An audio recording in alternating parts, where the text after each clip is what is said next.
Guys, welcome to class. Let's get started. It is 3:10, and we want to make sure we give as much time as possible to our guest speaker, Alfred Chuang. Alfred is the CEO of Magnet, but also the founder of BEA, a company maybe you're all familiar with. Alfred, thank you again for joining us here in Engineering 8. I'm going to turn the time over to you, let you take charge. Thanks, Aaron. Appreciate it. And hello, everybody. Happy Friday. Well, it's week 5 for me. I'm sure there's very close to week 5 for you guys that have been sheltering in place at home. Everybody still looks sane. I'm glad to see that. And glad that I see everybody have their own unique happy room that you're hiding in. So actually, just a little bit of background about myself. So I was born and raised in Hong Kong and have gone to boarding school since I was a little kid, bumped around England, Connecticut in the East Coast. And then I graduated from high school in Canada. Then I went to a university in San Francisco, studying computer science. And then I was at Davis for 3 years studying for my PhD, also in computer science. And then just through total serendipity, I got a summer job, which I was kind of tired of my PhD studies. And I ended up at Sun Microsystem, which is a very hot company. I normally tell people that's kind of the predecessor of Google, because it has pretty much the same people, culturally very similar. And I was there for a long time, was there for about 8.5 years. And then I ended up, never went back to graduate school. I have a master's degree, but never finished my PhD at Davis, which is my only regret. So, and then in '94, I started my first company, which is BEA Systems. That one became very successful, went public after 2 years, and then went through the whole .com run. And in 6 quarters, and during the year 2000, we grew from $100 million revenue to $1 billion. The company at the peak was worth over $50 billion, and eventually got sold to Oracle in 2008 for $9 billion. And it was a happy ending. And then I started since a bunch of different technology company and invested in over 100 of them. So which all of this actually is related to the topic we're going to be talking about today. Now, before I jump into the topic itself, I want to tell you a little bit about Davis, actually. So I'm actually on Chancellor May's board advisor. I've been on as advisor for about 2 years.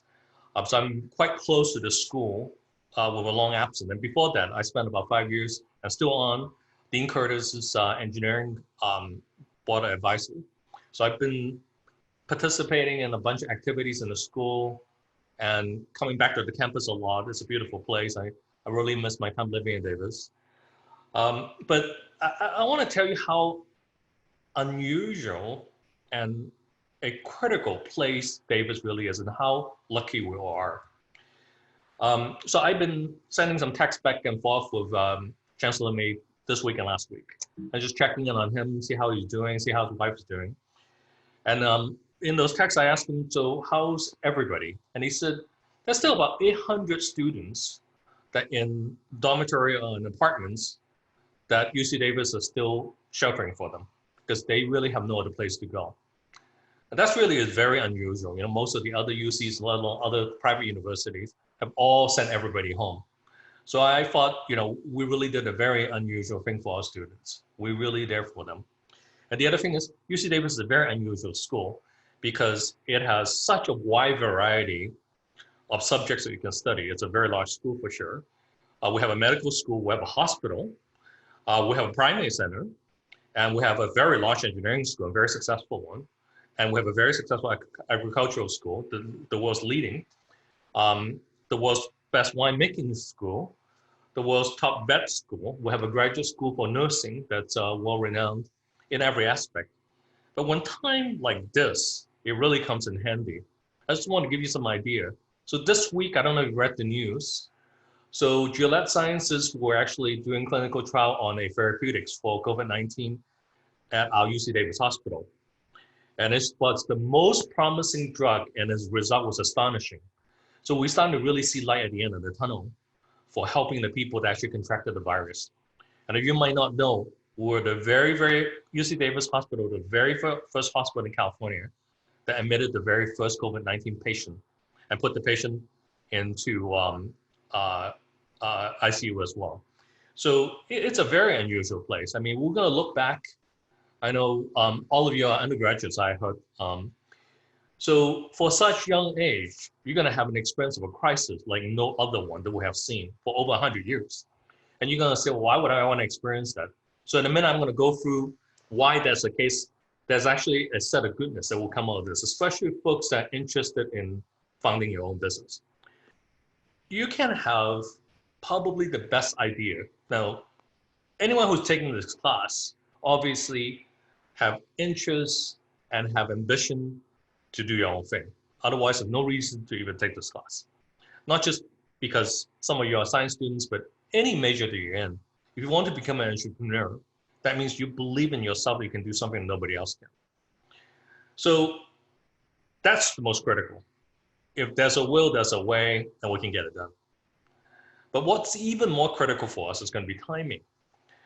So this is my fourth time giving lecture on this class. And each time, obviously, until now, this is the first class that I've lectured since the crisis started. Everybody asked me, I said, well, it seemed like this tech bubble was getting really, really big. Would it ever burst? It's been going on for about 9 years. And I spent most of the class kind of defending myself to say why the tech bubble won't burst. And we're at the end of this bubble because it makes a big difference. So for all of us who wants to do something big, we're gonna need resources, we're gonna need funding. So the bubble allows us to get funding very, very easily. So because there's a lot of money being put into place because people are insatiable about invention. So there's no doubt COVID has a huge impact to that. Valuation is now probably cut in the seeding stage about half, but people are still funding. I'm gonna tell you, I am, and I'm looking for deals. Today alone, I talked to 7 companies. I was all day long, I've been on Zoom, looking at different various people that are starting companies, trying to grow them, and try to differentiate themselves, especially in the crisis. Some of you may ask, is COVID-19 kind of now the death nail? That because you can see the turbulence in the public equity market, some of the companies are not hiring, some of our internships get canceled. Oh my God, the sky is falling. So why this is the time to even try to go do something ourselves? So I'm going to argue, and actually I've been working on actually an article to be published on this particular subject. I actually think crisis turns out to be the very, very best time of starting a company. So I want to give you some idea of what company got started, because I was going to go through from the last pandemic, which is in 1918, which is Spanish flu, on of what company got started, what really got going, and what company became very big in the various crises. I said, just forget that. Let's just talk about one that while everybody will remember, or easily for you to look up or ask your parents that what have they experienced. So in 2008, that's 12 years ago, we had a financial crisis. And the financial crisis was very, very big. Our bank structure itself was in doubt.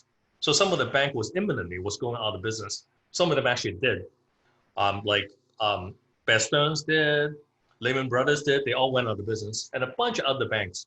But some survived through a lot of backing from our US Treasury. So they were able to basically, they bought up a bunch of shares in these banks, funded them with a lot of capital, and they survived that process. But by and large, it didn't really affect everybody. But it was a big crisis though. Stock price dropped, the Dow Jones Industrial Average dropped 50%. Everybody thought the world was ending. But nevertheless, interesting enough, all these companies that's on this page, Slack, some of you must use, Square, you see the little machine at most of the places you pay using your phone. MongoDB, which is one of the most popular database on mobile devices. GitHub, so anyone of you that write code must have gone to GitHub, the browser's library.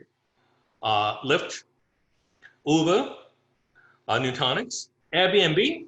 I'm sure some of you must have used it before. Cloudera, which is a big data company. Twilio, which is the company that is behind most of the technology that when you join an app like WhatsApp, it sends a code to your text message so they can use it to confirm for security. That's how you get a full loop of understanding that, knowing that this is actually your phone. Credit Karma. All these companies, interesting enough, were either started right at the middle of 2008, in the middle of the last financial crisis, or soon after. The next page gets even more interesting.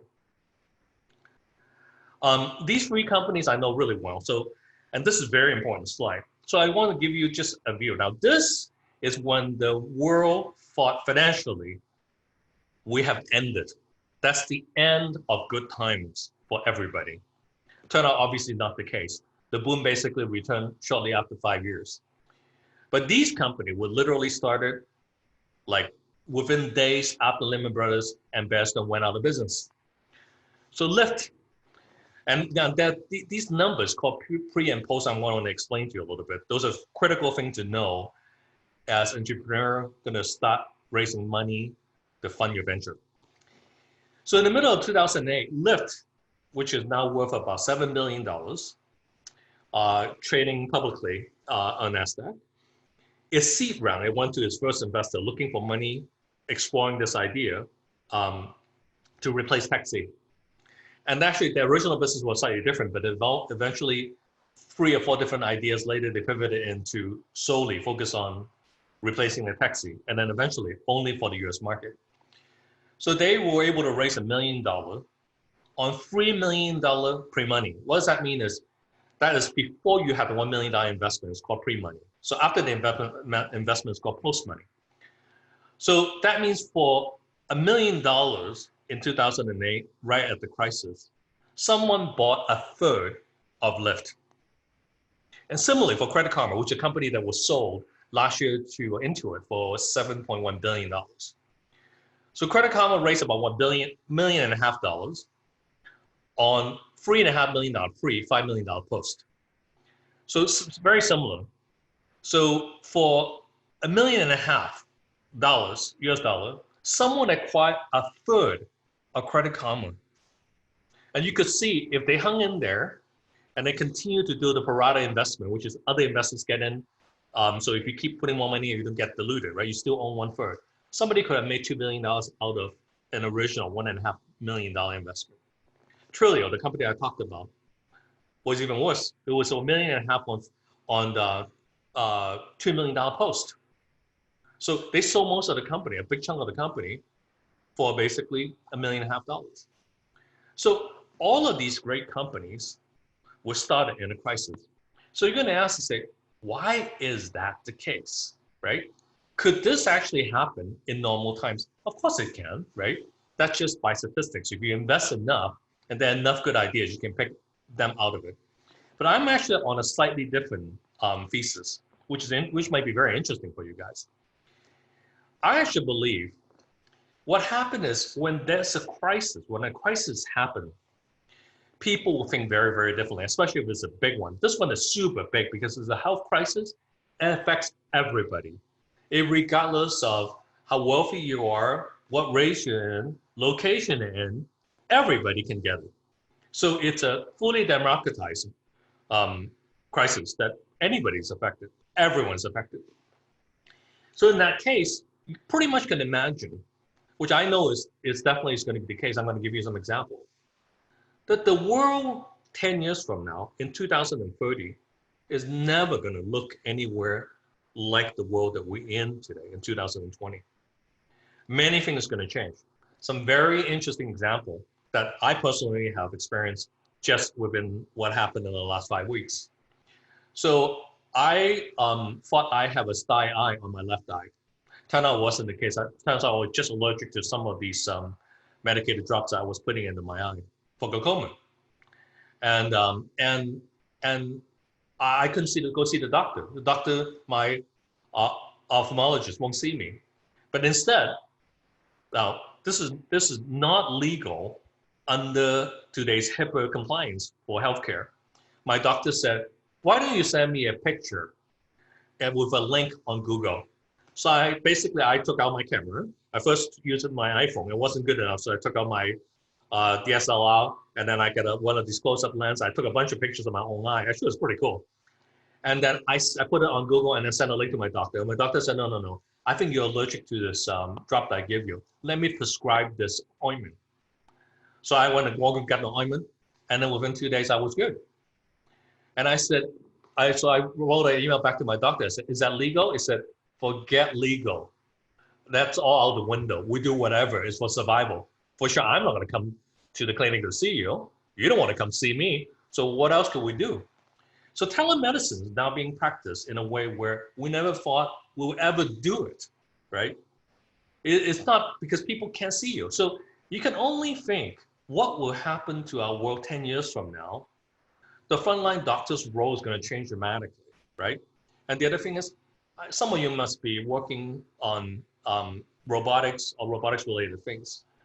Right now, the only type of robots you see, two types of robots you see in a hospital is one is the one that delivered actually the drugs to the patient. That you see that's actually somewhat popular. The second one is the one that you see that in a surgical procedure, that they do a microscopic procedure that a robot can exist. We will not be seeing that, I can assure you. The ICU 10 years from now will be so dramatically automated. Basically, all of our frontline doctors and nurses, they're taking that kind of risk for us, right? Putting themselves in harm's way. That cannot be the case anymore. So we have to do drastic change. Some of that, for the typical FDA and HIPAA process won't allow, but it's going to be allowed. Because when you have a crisis, all of that got thrown out the window. Education, I know you all will think, well, I'm a freshman, I'm a sophomore. My junior and senior at UC Davis is going to be just exactly the same as it was before. I have some bad news. It clearly won't be. When we return back to school in some way, obviously we're going to have to continue because this is not a virus at this point that we can still just completely using contact tracing to track down who has it, who's passing on to who, because it's already widespread. So there's very high likelihood that it's out there. It'd be like a flu. So the only way that we can keep ourselves safe is we're still going to need that 2-meter distance, and we may have to do a bunch of classes using teleeducation like we do now. But it's working really good. I'll have to be honest with you. It works. So it's just a progression that we've been waiting for an event to just snap it all together. And I tell you why that is the case. I think UC Davis is very lucky, and you guys are all going to be very lucky that this is a great school. We're financially doing really well. We have a lot of students, right? Our students are spectacular, and the school is very well funded. We're operating really well. We're going to survive this crisis. But 30% of the other small U.S.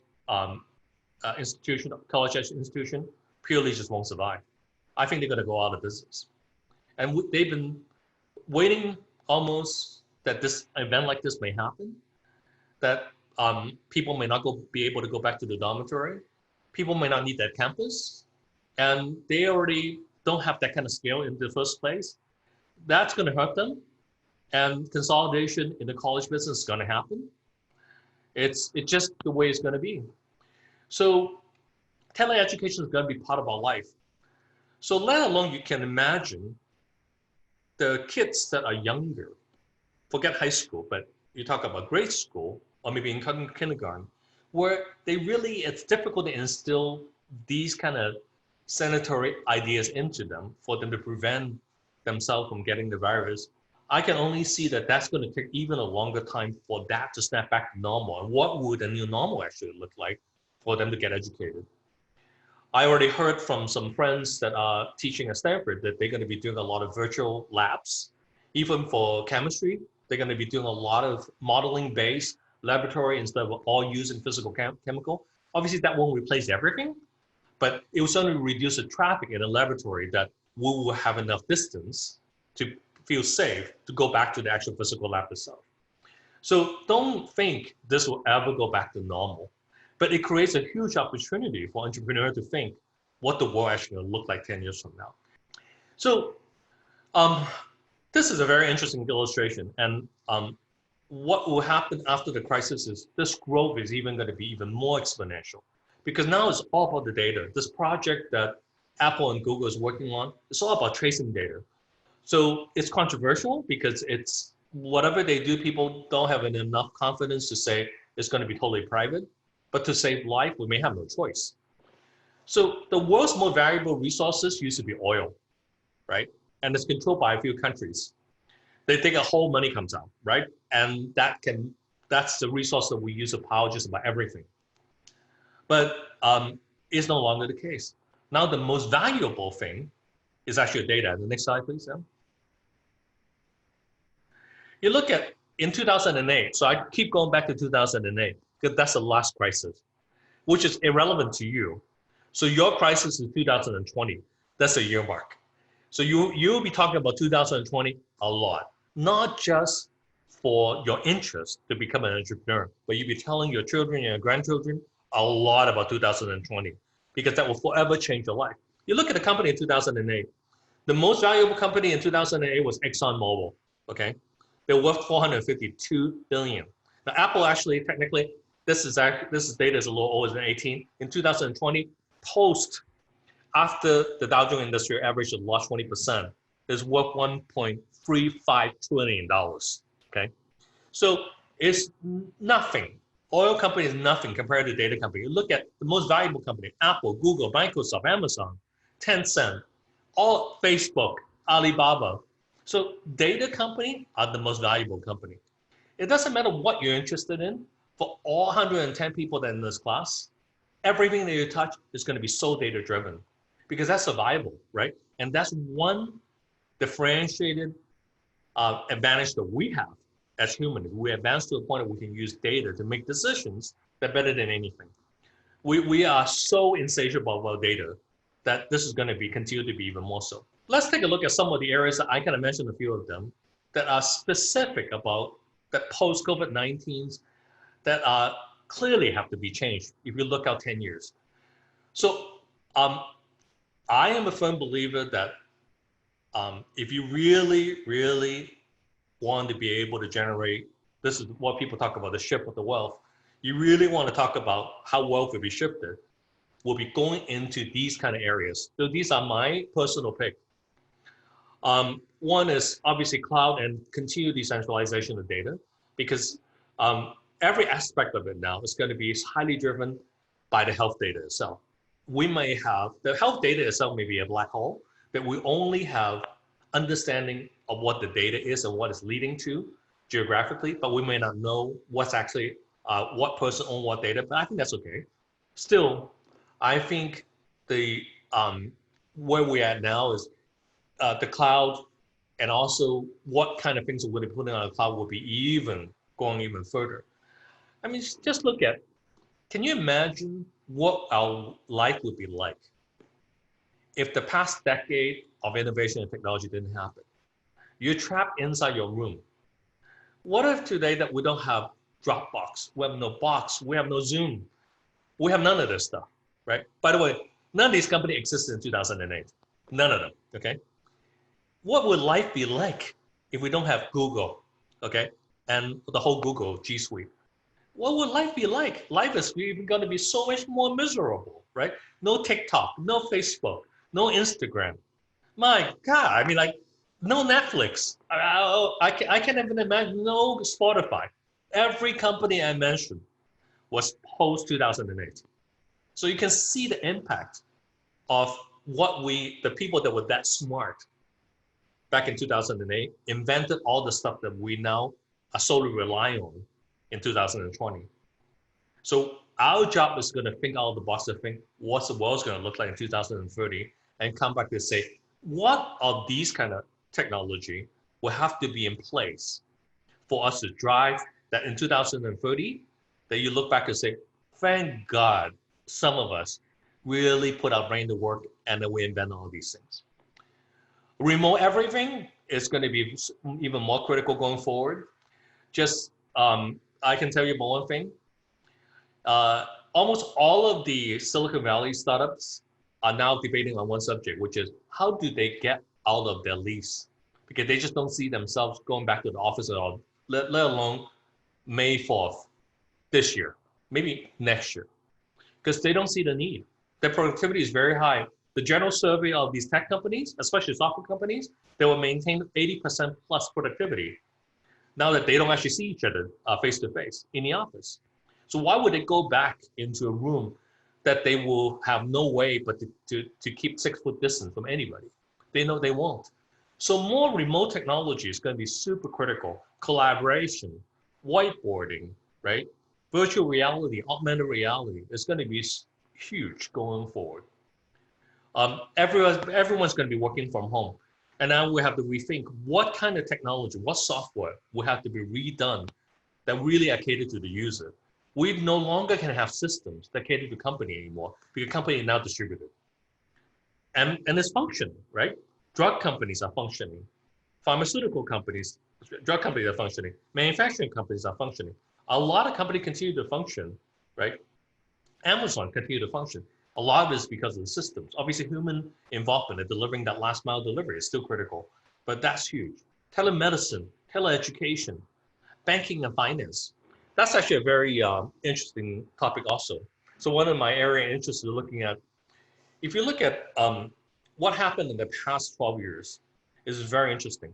So if you look at a typical bank has retail banking and commercial banking. A retail bank expects an individual to walk into the bank, open an account, and then making all the transactions, whether it's online or in person. So you think that's the majority of what they are catered to. But that's no longer is their business. Majority of the banking transactions are actually driven by an app.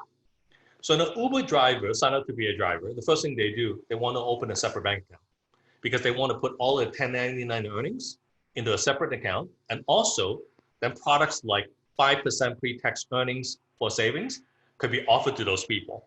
So that's been a huge business. So every one of those apps are now, whether you're using Square or using something, are now driving banking transactions. So banks, or what we think of, is going to be really just a back office function. The all interesting products in banking and finance is all going to be produced in software away from what we think is the clearinghouse for the banking transaction itself. I'm going to make one other prediction. So you know that people have been investing a lot of money in autonomous vehicle, but yet we don't see them on the road, right?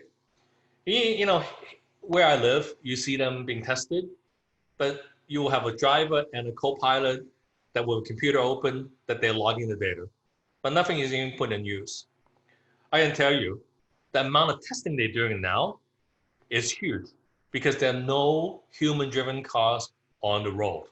There's no better time to do the testing, and they're doing a huge amount of testing. And the second thing is, an opportunity really arises because we basically have reset the world to no traffic. So when it reopens, it opens up opportunity like that we can never think of in the past. Like, what if we can keep maybe a 3 times 3 blocks radius, or maybe 6 times 6 block radius, or maybe even bigger, that you can only have autonomous car? Why that's the case is needed? It's very simple. Who wants to go into, say, an Uber that a sick patient was just in there, right? What driver would like to have random passenger go into the car? There's no better time than now to invent autonomous car where it can self-disinfect every time someone get out of the car. Plus, if those blocks of radiuses have no other man-driven car, they have good enough technology to detect pedestrian, a lot better than man-driven, human-driven car would be, because we know the pedestrians are on their phone looking down. We know the driver is looking at their phone looking down. That's where all the accidents happen. But now we give us an opportunity to have a much safer vehicle to be mingling with pedestrians that may be looking at their phone. So these opportunities are once in a lifetime opportunities because of a crisis that finally maybe autonomous vehicle will be put in place. I think everybody obviously feel the pain in the last 5 weeks. We know our supply chain and our supply chain automation are very arcane and old. And for all the things that we needed just in time, we struggle. Part a human error, but not having enough PPEs for our frontline medical personnel is a crime. It's not only a shame. It should have never happened anywhere, let alone the world-leading countries. So that just shows you our planning, our ability to execute, to store, all that stuff are terribly done. So this is all in automation. Our predictive model and the way that we have to automate our supply chain has to completely be revamped. because we were so focused on going to just-in-time manufacturing for cars and cell phones, so that they really have no supply left, right, and wasted in the process of making the end product. Sometimes when there's a crisis, you can't interject and do anything. So modeling is going to be drastically different. We have to really rethink. But security is another one of them. Now that we become so much more distributed, people are so far away from a centralized place. So physical security model really won't work anymore. So now we really, really need terrific individual security level stuff, right? And if we want good education online, that means we have to be fair. Fair means we got to be able to take the test that we know people are not cheating, okay? It's hard to do that now. It really is, because we're new to it. But we have to get back to that level, right? We got to be able to perform tests. Not everyone go to the same room and take an SAT. It's not going to happen anymore. It should not be done that way. So how would we be able to do that kind of stuff? A lot is going to be driven by security. So these are the areas that I'm most interested in. I'm relentlessly seeing new companies every single day that bringing me these kind of ideas, because I know this is a rare time. If I don't, power these companies and go change the world, our world's going to be very sad in 10 years, which I know is not going to be the case, right? Because based on just history, leaps and bound improvement happens post-crisis. So some of the sectors, I think now, let me explain a little bit about the framework of how I think, right, in investing into these early stage companies. So first, I have to have my own imagination. Now that imagination is changing every day, a lot based on the entrepreneurs that I see, the ideas that get brought to me, and I'm refining the model of what the world looks like in 10 years. Because it's difficult to look out that far, and it's also difficult when you're standing here to say, wow, the world will be so different. But that's the difference between a really good entrepreneur and an entrepreneur that makes it, right? So 10 years is critical. So most of technological-based business needs about 5 years for maturation. Software company needs about 4 years of development to get enough of its use cases out that's proven. It gets to that critical point that now it can scale and generate cash and be able to get on a lot more adoption than it ever had. So the midpoint is about 5 years. So what do you have? So why 5 years? 5 years is the midpoint, and also because it's 5 years to get to that maturation. If you don't invest in the first 1 or 2 years, you're going to miss the whole cycle. So that's a tight timeline to this process. 10 years out, 5 years in the midpoint of maturation of the technology. That means you get 12 to 24 months of fully deployed capital to have a chance to be invested in these world-changing technology. So bad news for everybody. The underperforming sector that clearly to me, I'll give you some example. I'm not going to go through the whole thing. You guys will have a copy of this slide deck. I think business travel, really bad. I think business travel will never, ever be like it used to.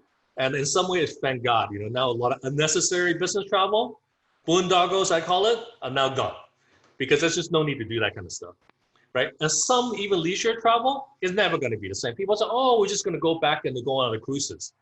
I don't think anybody in this room that are smart people is going to go on a cruise, right? Based on what we've seen. Forget that, right? Cross-border trade, it's not going to be as good as it used to be because this heightened, obviously, trade issues. So we thought that we have trade war before. It's going to be even worse going forward. It's just because people now know we need to be so much more self-sufficient. This country has basically given up in producing any of the PPE in country before this crisis, because those are low margin business that's laborious that we basically could be made by machines. We stopped doing any of that stuff. Now we found out that was a huge mistake. So when you can no longer be able to get those to people fast enough, all of a sudden you think back to say, oh my God, what did we do? How could we have actually exported all of that? Luxury goods going to do very poorly for a while. So most of the people are going to have this distance. How well you dress is not going to matter that much. It really won't be. I think there'll be a lot of new inventions. Like I've been waiting for a robotic hair cutting machine, so I can just stick my head into it, and that my hair will have been cut. So I'm sure that's going to come around. Let's talk about some of the more interesting areas on the right side, on the green side, that I think is going to be great. Some I talked about already: fintech, infrastructure, open source, because we now even need to accelerate development even faster. So collaboration is going to be very big. Automation is going to be really, really big now. So anything that doesn't need human to do that could be dangerous, I can imagine in the next 10 years will be all done by machines or, all modeled by software. It just cannot be anymore. Communication is going to be so vastly even more improved. So the last decade, we got the cell phone, right? So the smartphone came in the last decade. And we said, how much more can we invent? This would be looking at people from the previous generation and said, when I have the flip phone, why would I ever adopt a touch phone, right? A smartphone. So what we're about to see, I think, in the next decade is going to be even more astonishing in communication. Our communication will be even more real-time, more succinct, more gesture-based, and we can use less time to be able to express in fashion that we want to express ourselves. It's going to be pretty remarkable. The way we're going to entertain ourselves, the way we're going to look at what a movie is going to be like, how short of a series it will be. It won't look anything like what it used to be. So, so this is work in progress, and I'm pretty sure that in every month I'm going to be updating this particular slide, and it will look a little different as I get more input, as I clarify some of my thinking. I'm sure that what is going to happen going forward will be very different as well. So let's talk a little bit about if I didn't do a good job in convincing you, this is a terrific time to do a startup, then I failed you so far.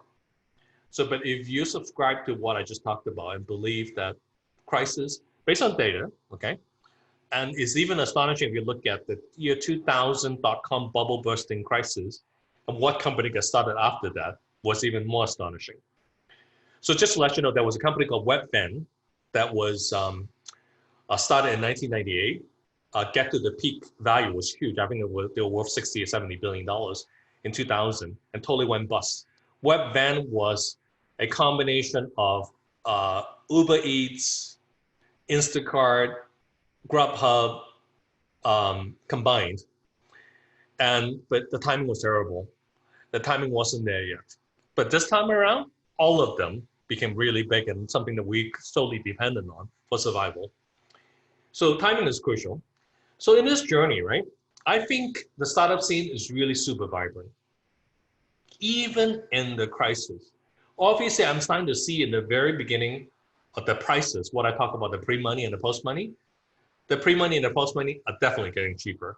It's just because people are more worried about the difficulty of getting capital, and we already have so many small companies that they will continue to need capital. So I think there's a general sensitivity to people who say, well, so many people are out there raising money for the very early stage, right? The seed stage company, they're asking for less. So I'm seeing a tiny bit of that adjustment. I'm hoping to see more. So that will help me to go much deeper in some of those companies. So then I'd be more impactful if I can own. So I really don't invest in a company unless I can own 20%. At 20%, I can spend time to help the entrepreneur to be successful, right? And I can deploy the resources that I have, not just myself, but my network of people to go help the entrepreneur to go make the company successful. By the way, these are all crucial formulas of, I'm an engineer, so I'm going to engineer a successful deal out of it, right? Some is out of my control because timing and market and everything will control it. But for what I can control, I'm going to try to dial in that formula. So the journey, obviously, that really doesn't change even post-crisis. Is you have an incubation state. Incubation state, people do it 3 different ways. You either go to an incubator, like a Y Combinator, 500 startups. There are a bunch of these guys around. So they give you basically advice space and some seed money, very little bit of money, and they will help you try to get to the venture capitalists that want to put in the seed round. And then you get seed. Seed will be generally that your presentation is together, you have some software, you get some beta users, we might not have any revenue. And then a seed, you enter in the seed, that's the expectation that somebody generally write a check that's about $1 million in size. And that $1 million is going to be sufficient for you to get to some level of revenue. So you have customers and you have money coming in. And then at that point in time, then you get that big round, which is the A round. A round shows you this is a real company. And before crisis, people are raising at least 10, 12 million.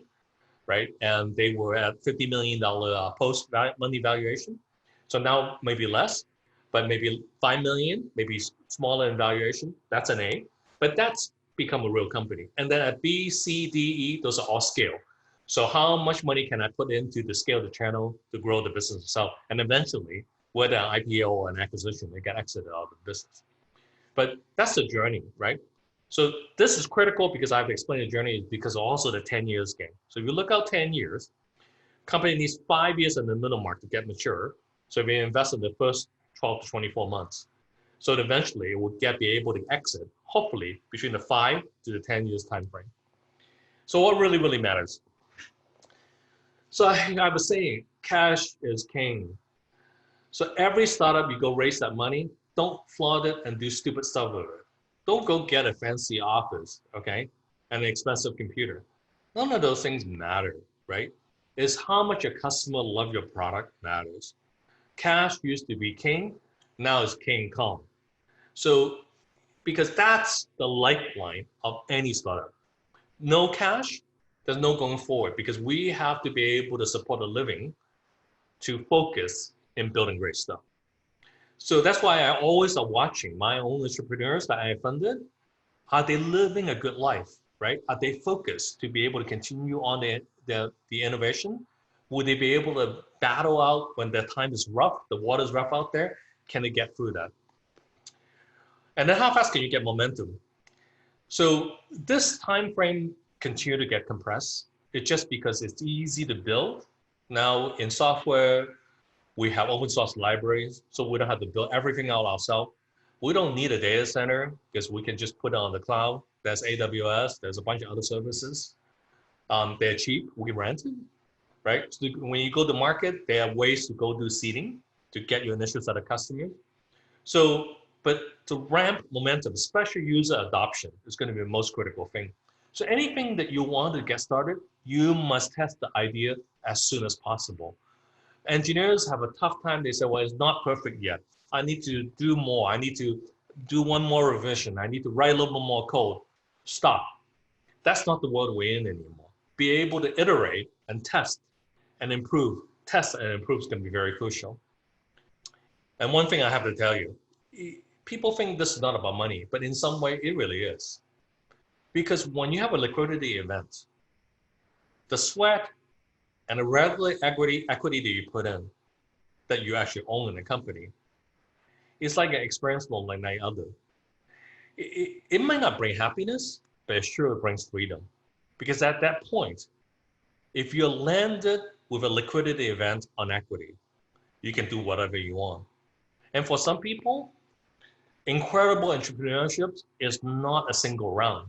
It might need one round, one company, you try, second company, third company, and you can punch it through. People like Jack Dorsey, he's done a bunch. He's on to his fifth or sixth, right? So you got to leave yourself room with the limited finite amount of time, which is youth, right? To go be able to do enough of this to get to the point of success. So that's crucial. So I have this slide from the previous lecture, and that used to be probably 20–30% of my talk was on, do you want to be a founder? Do you want to be a CEO? Or do you want to be a CTO?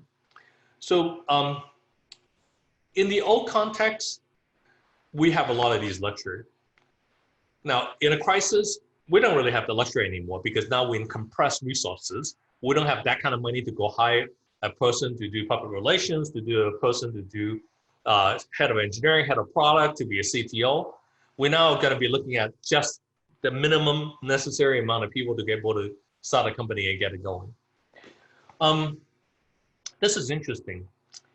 I have a phrase. This phrase that I often refer to is because I'm watching all of these email dialogue going back and forth with a bunch of these tech company CEOs. I'm on a bunch of these alias. I'm seeing their behavior. So then I've seen two types of CEOs. One type of CEO is what I call a peacetime CEO. So when times is good, this is 2011, the bubble is growing for 9 years, roaring away. There's an insatiable amount of funding coming into the picture. We just keep going. But now there's the wartime CEO, which is now in crisis. How do they handle it? And that's great because wartime CEO is really fun to watch. Some people are meant to deal with crisis. They may be willy-nilly during peacetime, but they're incredible during wartime. And they really are good at handling a crisis. And those are the people who's going to do incredible things, punching through and getting to the other end of the stick.